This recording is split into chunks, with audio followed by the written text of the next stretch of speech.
I brought the parts down here to the booth to sandblast to remove any rust that was in the crevices and to inspect the overall condition of the parts to see if they're rebuildable or if I need to think about replacing them.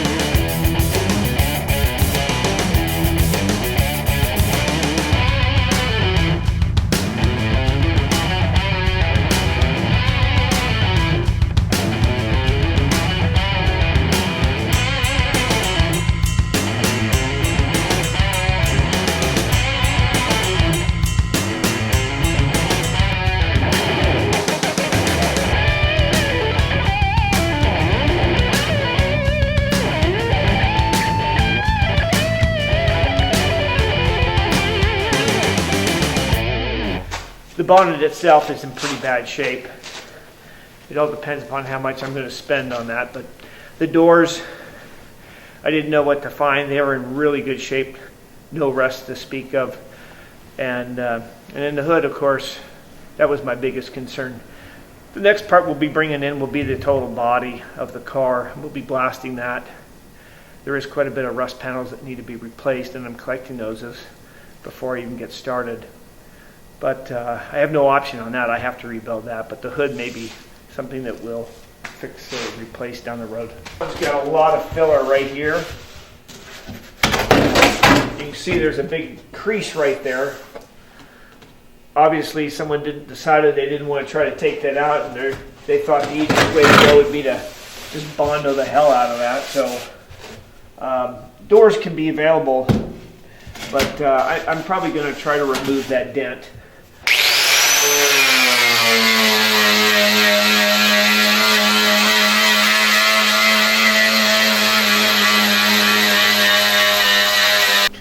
Started working on the door today. Of course, this is the driver's door, and sometime during its life got a nice crease put in it.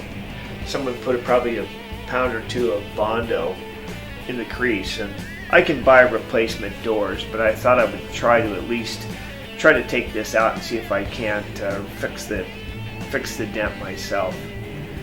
It doesn't look like it's going to require a lot of work, and there's very little rust on the entire door. There's a few stretch cracks in the seams here, but we can weld those up and get that back to new. But the biggest thing was the dent on the door to try to take it out. You probably noticed that the hammer I'm using is a regular wood hammer. I've misplaced my body hammer somewhere, and if I can't find it, I'll just have to go buy another set of body hammers to work on the door. But I'm missing a few tools. That's why I've kind of halted on taking the crease out right now. Then I'll have to go back and shrink some of the metal because it's pretty high in this area right here. But I think this door is totally salvageable. It's really straight, no rusted in the corners or anything like that. We've already sandblasted it, and I think it's in good working condition to salvage. So that's what we're going to be doing with this one. In the event I really muck it up, I can always go buy another door. So it looks like there was a rear view mirror here at one time, and someone Bondoed up the holes. We'll take those out and clean them up. Maybe weld them back shut to give us some nice new metal for attachment on another rear view mirror. I started with a little spot sandblasting. I was going to do the whole car, and it just occurred to me that I don't have the horsepower here at home to do it, so I started to just do some spot blasting so I could see where the spot welds were, the ones that I need to drill out and remove the old rusted panels.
These are some of the old rusted panels, side panels from the car.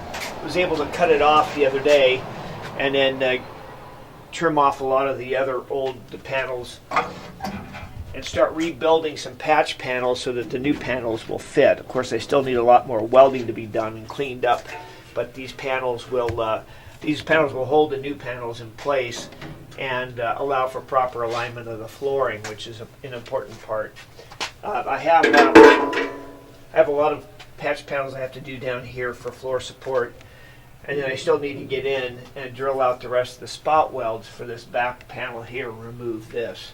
So that's another day, but I'll rebuild from forward backward, and then maybe within another week I'll be able to start attaching some of the side panels to give the car some more strength again.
So for the last couple of weeks we've been removing the old rotted body panels on the driver's side of the car, and now after I've rebuilt all of the attachment points for the new sheet metal, went ahead and underneath the pockets of the body protected them with rust inhibitor and rust converter, and have now punched all the holes, and we're today going to be putting in the new floor pan and some of the other support pieces that need to go in here to support the structure.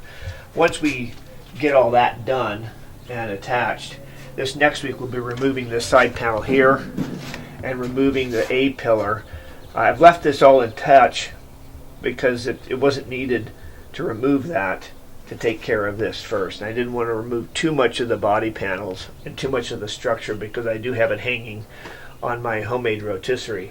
So once all that's done, we'll be removing this panel and the A pillar and rebuilding that, and then we'll move over here to the back panel here and do this rust repair.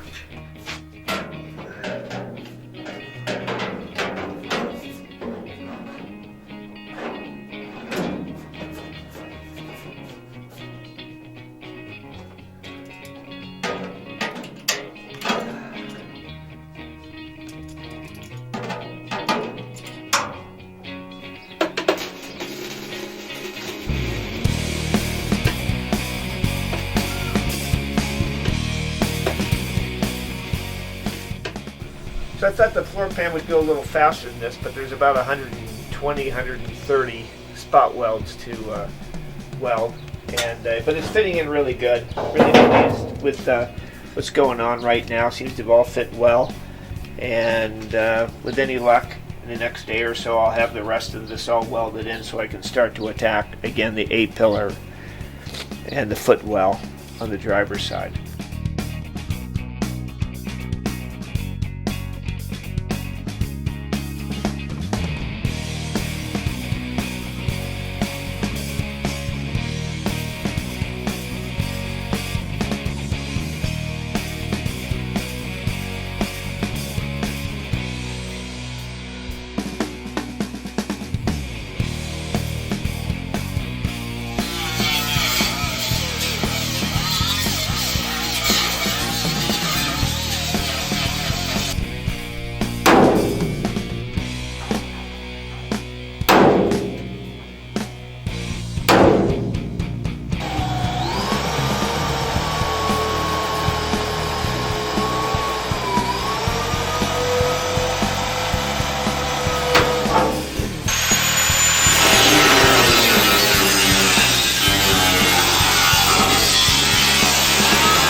weld all this in place, got to make sure to rebuild this support area right in here, which reaches through the center.